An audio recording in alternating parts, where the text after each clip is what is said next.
دست اسرائیل و آمریکای جنایتکار উপসাগরীয় প্রতিবেশী দেশগুলোর কাছে ক্ষমা চাইলেন ইরানের প্রেসিডেন্ট। কিন্তু এই ঘটনা এখন পুরো মধ্যপ্রাচ্যের উত্তেজনা বাড়ছে। আর এ বিষয়ে লাইভে মুখ খুলেন বাংলাদেশ তারকা অলরাউন্ডার সাকিব আল হাসান। কি বললেন সাকিব? ইরানের প্রেসিডেন্ট সম্প্রতি ক্ষমা চেয়েছেন উপসাগরীয় প্রতিবেশী দেশগুলোর কাছে।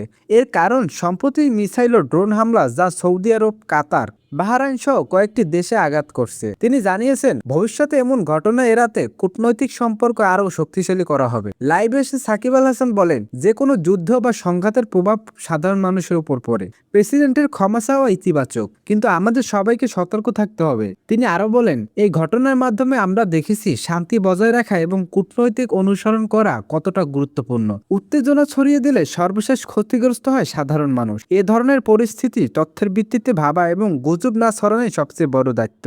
লাইভের শেষ অংশে সাকিব আল হাসান যোগ করেন, এটি শুধুমাত্র রাজনৈতিক বিষয় নয়, আমাদের দায়িত্ব সচেতনতা থাকা, অযথা উত্তেজনা না ছড়ানো এবং শান্তি বজায় রাখা। বিশেষ করে নতুন প্রজন্মকে শিক্ষা দেওয়া দরকার যে সংঘাত কখনো সমাধান নয়।